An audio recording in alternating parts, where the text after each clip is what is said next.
MLA ഉണ്ടല്ലോ, MLA പ്രവർത്തനങ്ങൾ എങ്ങനെയുണ്ട്?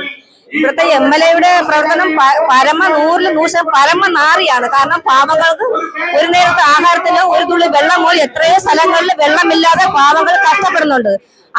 അദ്ദേഹത്തിനെ കുറിച്ച് പറയാനുള്ള ചുരുക്കം ഒരുപാട് കാര്യങ്ങൾ അദ്ദേഹത്തിന് പറയാനുണ്ട്. പരാതികളും പരിഭവങ്ങളും ദുഃഖങ്ങളും എല്ലാം പാവങ്ങൾക്ക് ഉള്ള ഒരു അനുഭവങ്ങളുടെ ഒരു വ്യക്തി കൂടിയാണ്. നാട്ടിലൊരു സഹായം പോലും അദ്ദേഹത്തിന്റെ പേരിൽ നിന്നും കയ്യിൽ നിന്നോ ഉണ്ടായിട്ടില്ല. ചേച്ചി നമസ്കാരം, പേരെന്തായിരുന്നു? നമസ്കാരം, എന്റെ പേര് ഉഷ മനോജ്, സ്ഥലം അണ്ടർകോണമാണ്. യുവരാജ് ഗോകുലിന്റെ സ്ഥാനാർത്ഥിത്വം ഇവിടെ നല്ലൊരു മനുഷ്യനാണ്. കാരണം എത്രയോ പാവങ്ങൾക്ക് ഒരു തണലായും അദ്ദേഹത്തിന്റെ ആത്മവിശ്വാസത്തോടു കൂടി അദ്ദേഹം ജയിച്ചു കഴിഞ്ഞാൽ ഞങ്ങൾക്കൊരു തണലാണ്, പാവങ്ങൾക്ക് ഒരു ആശ്രയമാണ്. കഴിഞ്ഞ 5 വർഷം വേസ്റ്റ് ആയിരുന്നോ? വെറും വേസ്റ്റ് ആണ് അദ്ദേഹം. ജനങ്ങൾ മാറി ചിന്തിക്കാനുള്ള സാധ്യത ഉണ്ടോ? BJP വോട്ട് ചെയ്യുമോ ഇവിടെയുള്ള ജനങ്ങൾ? ഇപ്പൊ 100% ജനങ്ങൾ മാറി ചിന്തിക്കുകയാണ്. കാരണം ഇങ്ങനെയുള്ള ഒരു നാറി ഈ ലോകത്തെയും ഈ സമൂഹത്തിനും തുടച്ചു മാറ്റുക എന്നാണ് ഒറ്റ മുഖ്യ ലക്ഷ്യമാണ്. നമസ്കാരം. നമസ്തേ, എന്റെ പേര് ബിന്ദു ശ്രീകുമാർ. എവിടെ സ്ഥലം? കല്ലയം, നെടുമങ്ങാട് മണ്ഡലത്തിൽ വോട്ടർ തന്നെയല്ലേ? അതെ, നെടുമങ്ങാട് മണ്ഡലത്തില്. ഇപ്പോ യുവരാജ് ഗോകുൽ ഇവിടെ മത്സരിക്കാം. ഒരു യുവ താരം, BJPയെ സംബന്ധിച്ചൊരു യുവതാരമാണ് അദ്ദേഹം. അദ്ദേഹത്തിന്റെ ഈ വർഷത്തെ അല്ലെങ്കിൽ ഇത്തവണത്തെ ഒരു സ്ഥാനാർത്ഥിത്വം ഈ മണ്ഡലത്തിൽ ഏതെല്ലാം തരത്തിൽ സ്വാധീനിക്കും? ഈ മണ്ഡലത്തിലെ യുവരാജ് ഗോകുൽ ജയിക്കുമെന്ന് 100% ഉറപ്പാണ്. കാരണം ഒരു യുവത്വത്തിന്റെ മുഖം നെടുമങ്ങാട് മണ്ഡലത്തിൽ ആദ്യമായിട്ടാണ് വരുന്നത്. നമ്മുടെ മറ്റ് പാർട്ടികളെ അപേക്ഷിച്ച് സ്ഥാനാർത്ഥികൾ ആയി നിൽക്കുന്ന യുവരാജിന് യുവത്വത്തിന്റെ മുഖമുണ്ട്. അതുപോലെ തന്നെ ചാനൽ ചർച്ചകളിലും ഒക്കെ സജീവമായി പ്രവർത്തിച്ച് മുന്നോട്ട് വന്നിട്ടുള്ള ഒരാളാണ്. അതുകൊണ്ട് അദ്ദേഹം 100% വിജയിക്കുമെന്ന് ഉറപ്പുണ്ട്. ജനങ്ങളുടെ മുന്നിൽ പ്രത്യേകിച്ച് പരിചയപ്പെടുത്തേണ്ട ആവശ്യമില്ല, എല്ലാവർക്കും അറിയുമോ? അല്ല, പ്രത്യേകം പരിചയപ്പെടുത്തേണ്ട ഒരു ആവശ്യമില്ല. അദ്ദേഹം സജീവമായിട്ട് എല്ലാ സ്ഥലത്തും ഉണ്ട്. ചാനൽ ചർച്ചകളിലൂടെ എല്ലാവർക്കും പരിചയമുള്ളതാണ്. ഇവിടുത്തെ മന്ത്രി, MLA മന്ത്രിയും കൂടിയാണല്ലോ അദ്ദേഹം. എങ്ങനെയുണ്ട് അദ്ദേഹത്തിന്റെ കഴിഞ്ഞൊരു 5 വർഷത്തെ പ്രവർത്തനങ്ങൾ? സംതൃപ്തരാണോ? ഇല്ല, ഒരിക്കലും സംതൃപ്തരല്ല ഞങ്ങള്. കാരണം അദ്ദേഹത്തിന്റെ സിവിൽ സപ്ലൈസ് വകുപ്പ് എന്ന് പറയുന്നത് തന്നെ ഒരു തുറന്ന പരാജയമാണ്. സപ്ലൈകോയിൽ സാധനങ്ങൾ ഒന്നും തന്നെ ഇല്ല. സബ്സിഡി സാധനങ്ങൾ അടക്കം ഒരു സാധനങ്ങളും അവിടെ നമുക്ക് ലഭിക്കാനില്ല. നമ്മളെ സ്ത്രീകളെ സംബന്ധിച്ചിടത്തോളം ഏറ്റവും അവശ്യ സാധനങ്ങളുടെ ഉപയോഗിക്കുന്നവരാണ്. അപ്പൊ നമ്മൾ ചെല്ലുമ്പോഴത്തേക്ക് അവിടെ എല്ലാം ശൂന്യമായി കിടക്കുകയാണ്, ഒരു സാധനവും നമുക്ക് കിട്ടിയിട്ടില്ല. അതുപോലെ തന്നെ അദ്ദേഹം എന്ന് പറഞ്ഞു കഴിഞ്ഞാൽ റോഡ് വികസനം, അതിന്റെ ഫ്ലെക്സുകളും കാര്യങ്ങളും ഒക്കെയാണ് എല്ലാ സ്ഥലത്തും വച്ചിരിക്കുന്നത്. പക്ഷെ ഒരു റോഡ് പോലും നല്ല രീതിയിൽ അദ്ദേഹം ചെയ്തിട്ടില്ല. എല്ലാം ഈ തെരഞ്ഞെടുപ്പിന്റെ സമയമായപ്പോഴത്തേക്ക് കുറച്ച് ചെയ്ത് അത് ഫ്ലെക്സ് ബോർഡുകളും വെച്ച് ഉദ്ഘാടന ചടങ്ങുകളും നടത്തുകയാണ് ഉണ്ടായത്. നമ്മുടെ വഴയില നെടുമങ്ങാട് റോഡ് തന്നെ വളരെ പരിതാപകരമായ അവസ്ഥയിലാണ്. ഇതൊക്കെ 5 വർഷത്തിന് മുന്നേ ചെയ്യേണ്ട കാര്യങ്ങളായിരുന്നു. അദ്ദേഹം ഇതുവരെ ചെയ്യാതെ ഈ ഇലക്ഷൻ സമയമായപ്പോഴാണ് അത് തന്നെ ചെയ്യാൻ തുടങ്ങിയിട്ടുള്ളത്. ഇവിടുത്തെ പിന്നോക്ക വിഭാഗങ്ങൾ, പ്രത്യേകിച്ച് മലയോര മേഖലയിലെല്ലാം താമസിക്കുന്ന ആളുകളുടെ ഒരു ജീവിത നിലവാരത്തിൽ എന്തെങ്കിലും മാറ്റങ്ങൾ ഉണ്ടാക്കാൻ ഈ മന്ത്രിക്ക് സാധിച്ചിട്ടുണ്ടോ? ഇല്ല, ഒന്നും തന്നെ സാധിച്ചിട്ടില്ല. അവര് വികസന കാര്യത്തിൽ പൊതുവെ പിന്നോട്ടടിക്കുന്ന ഒരു സ്വഭാവമാണ് ഉണ്ടായിട്ടുള്ളത്. നമ്മുടെ ഈ ആശുപത്രിയിൽ ഒരു കുഞ്ഞ് മരിച്ചതായിട്ട് ബന്ധപ്പെട്ട് ഞങ്ങളെല്ലാം അവിടെ സജീവമായിട്ട് 2 ദിവസത്തെ പരിപാടിയിൽ പങ്കെടുത്തിട്ടുണ്ട്. പക്ഷേ അദ്ദേഹം ആ പ്രദേശത്ത് വരിക പോലും ചെയ്തിട്ടില്ല. ആ കുട്ടിയുടെ വീട്ടിൽ ഒരു കാര്യത്തിന് പങ്കെടുക്കുകയോ ഒന്നും ചെയ്തിട്ടില്ല. ഇതിൽ നിന്നെല്ലാം ഒരു മന്ത്രി എന്ന നിലയിൽ ജനങ്ങൾക്ക് അത്യാവശ്യ കാര്യങ്ങളിൽ പങ്കെടുക്കുക എന്നുള്ളതല്ലേ. അദ്ദേഹം ഒരു കാര്യത്തിലും ബാക്കിയുള്ള കാര്യങ്ങളിലെ കല്യാണ വീടുകളിലും പാലിയാച്ചി വീടുകളിലും മരണ വീടുകളിലും ഇറങ്ങിക്കയറി നടക്കുക എന്നല്ലാതെ ജനങ്ങൾക്ക് അത്യാവശ്യ ഘട്ടങ്ങളിൽ അദ്ദേഹം ഒരിടവും കണ്ടിട്ടില്ല. കുഞ്ഞിന്റെ കുടുംബത്തിന് വേണ്ടിയിട്ടുള്ള കാര്യങ്ങൾ ചെയ്തത് യുവരാജ് ഗോകുലാണ്. അദ്ദേഹം അവിടെ സന്ദർശിച്ചിരുന്നു. അതെ, അദ്ദേഹം അവിടെ പോയിരുന്നു. അവർക്ക് വേണ്ട സഹായ സഹകരണങ്ങളെല്ലാം ചെയ്തിട്ടുണ്ട്. ഇവിടുത്തെ നിലവിൽ പിണറായി വിജയൻ സർക്കാരിന്റെ പ്രവർത്തനങ്ങളിൽ 100-ൽ എത്ര മാർക്ക് കൊടുക്കും? പിണറായി സർക്കാരിന്റെ ഒന്നും കൊടുക്കാൻ പറ്റില്ല എന്നാണ് എന്റെ അഭിപ്രായം.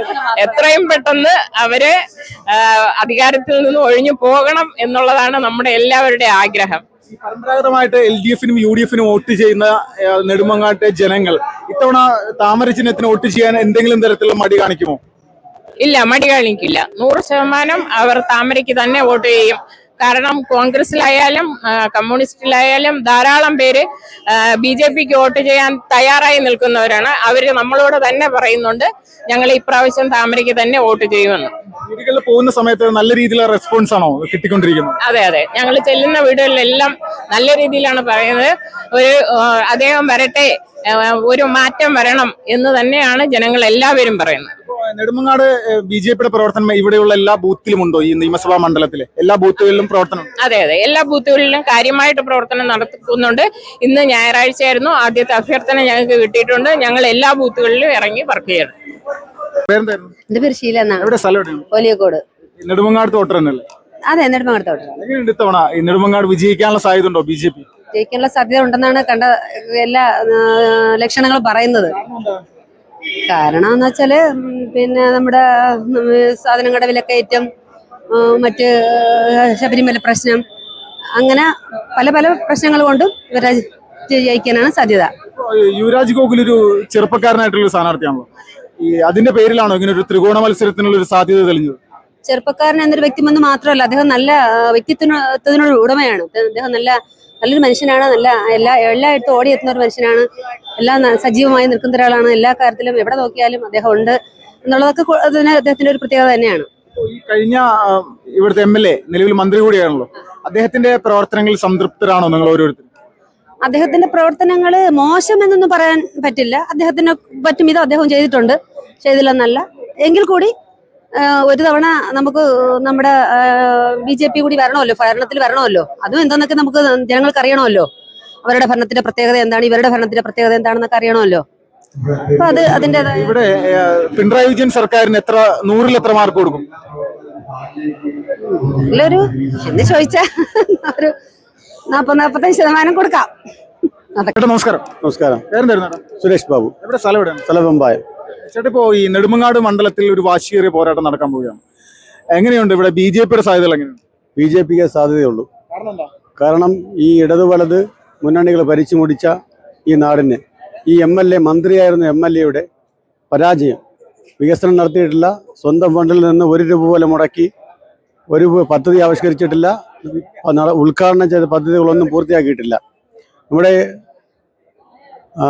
ഈ മന്ത്രിയുടെ വകുപ്പിലുള്ള കൺസ്യൂമർ ഫെഡും അതുപോലെ തന്നെ മാവേലി സ്റ്റോർ ഇതുപോലെ സ്ഥലങ്ങളിലെ പാവങ്ങൾ ക്യൂ നിന്ന് സാധനം വാങ്ങുമ്പോൾ അവിടെ അവർക്ക് ലഭിക്കേണ്ട സബ്സിഡി ലഭിക്കുന്നില്ല. കാരണം പഞ്ചസാരയോ മറ്റു സാധനങ്ങളിലോ അത്യാവശ്യ സാധനം എടുക്കണമെങ്കിൽ 1000 രൂപയും 2000 രൂപയും മറ്റു സാധനങ്ങൾ എടുത്താൽ മാത്രമേ ഈ സബ്സിഡി ആയിട്ട് ഈ സാധനം കിട്ടുന്നുള്ളൂ. ആ ഒരു പരാജയം. അതുപോലെ തന്നെ നെടുമങ്ങാടിൻ്റെ മാർക്കറ്റിൻ്റെ ശോചനീയാവസ്ഥ, അതുപോലെ തന്നെ സാധാരണക്കാർക്ക് ഉപയോഗപ്പെടുന്ന ഒരു സാധനം ഇതുവരെ നാളുവരെയായിട്ട് മന്ത്രിയുടെ കീഴിൽ നിന്ന് ഉണ്ടായിട്ടില്ല. അതുപോലെ തന്നെ അടുത്ത പഞ്ചായത്തുകളായ അണ്ടർകോണം പഞ്ചായത്തിലെ പല ടൂറിസ്റ്റ് വികസന സാധ്യതകളെ ഉദ്ഘാടനം ചെയ്ത് പോയിട്ട് മന്ത്രി തിരിഞ്ഞു നോക്കിയിട്ടില്ല. ഈ കന്യാകുളങ്ങര ഗവൺമെൻറ് ആശുപത്രി, ആശുപത്രിയിലെ സാധാരണ രോഗികൾ, 100 കണക്കിന് രോഗികൾ ദൈനംദിനം വന്നു പോകുന്ന ആശുപത്രിയിൽ ഒരു വികസനമോ ഒരു ഡോക്ടറോ ഇല്ലാതെ രോഗികൾ ക്യൂ നിൽക്കുകയാണ്. അവിടെ ചികിത്സ കിട്ടാതെ പ്രൈവറ്റ് ആശുപത്രിയിൽ പോകുന്ന അവസ്ഥ നമ്മൾ കാണാൻ കഴിയുന്നത്. അതുപോലെ തന്നെയാണ് നമ്മുടെ പോത്തൻകോട് ജംഗ്ഷനിലെ ഗതാഗതക്കുരുക്ക്. ഒരു വീപ്പക്കുറ്റി വെച്ചാണ് അവിടെ നിയന്ത്രിക്കുന്നത്. അത്യാവശ്യത്തിന് പോലീസുകാർ അവിടെ നിൽക്കുന്നില്ല. ഒരു 5 മണിയായി കഴിഞ്ഞാൽ, സ്കൂൾ വിടുന്ന 4 മണി 5 സമയത്ത് കഴിഞ്ഞാൽ അവിടെ ആയിരക്കണക്കിന് വാഹനങ്ങൾ പോകാൻ വയ്യാതെ നിലച്ചിരിക്കുകയാണ്. ആ പോത്തൻകോട്, ഈ നിയോജക മണ്ഡലത്തിലെ 2 പ്രധാന നഗരങ്ങളായ ഈ നെടുമങ്ങാടും പോത്തൻകോടും പാടെ അവഗണിച്ച് ഒരു വികസന പ്രവർത്തനം നടത്താതെ ഈ പോകുന്ന ഈ മന്ത്രി, അതുപോലെ തന്നെ കേരളത്തിൻ്റെ ഇടതു വലത് രാഷ്ട്രീയങ്ങൾ, ശബരിമല കൊള്ള മുതൽ റോഡിൻ്റെ ഈ റോഡ് അതുപോലുള്ള സാധനങ്ങളുടെ വികസനമില്ലായ്മ മുതൽ പല സാധനങ്ങളിലും കട്ടുമുടിച്ചും കൊള്ളയും ചെയ്തു ഈ അഴിമതിയിലൂടെയും പോകുന്ന ഈ സർക്കാരിൻ്റെ കെടുകാര്യസ്ഥ ജനങ്ങൾക്ക് ബോധ്യമായിട്ടുണ്ട്. ആ ബോധ്യത തെരഞ്ഞെടുപ്പിൽ ബാധിക്കും. അതുകൊണ്ട് നമ്മുടെ ഈ സാരഥി യുവരാജ് ഗോകുൽ യുവാവാണ്. അദ്ദേഹം ഈ നിയോജക മണ്ഡലത്തിൽ ചുറ്റിനിട്ട് വർഷങ്ങളേറെയായി. ഇദ്ദേഹം ഈ നിയോജക മണ്ഡലത്തിൽ തന്നെയുണ്ട്. ഓരോ വീട്ടിലും ഓരോ കാര്യങ്ങൾക്ക് സാധിച്ചു കൊടുക്കാൻ വേണ്ടി, കല്യാണത്തിനും പാലുകാച്ചിനും അല്ലാതെ അവരുടെ ദൈനംദിന പ്രവർത്തനങ്ങൾ അദ്ദേഹത്തെ കൊണ്ട് സാധിക്കുന്ന രീതിയിൽ സഹായിച്ചുകൊണ്ടും, അദ്ദേഹം മോദിജിയുടെ പദ്ധതികൾ പരിചയപ്പെടുത്തിക്കൊണ്ടും, മോദിക്ക് നമ്മുടെ ഓരോ പ്രവർത്തനങ്ങളും ഓരോ ജനങ്ങൾക്ക് നൽകുന്ന ഉപകാരപ്രദമായ പദ്ധതികൾ നാട്ടുകാർ എത്തിച്ചുകൊണ്ട് നമ്മുടെ കൂടെ നിൽക്കുന്ന യുവരാജ് വൻ ഭൂരിപക്ഷത്തോടെ ഇവിടെ വിജയിക്കും. ഉറപ്പാണ്, തീർച്ചയായിട്ടും.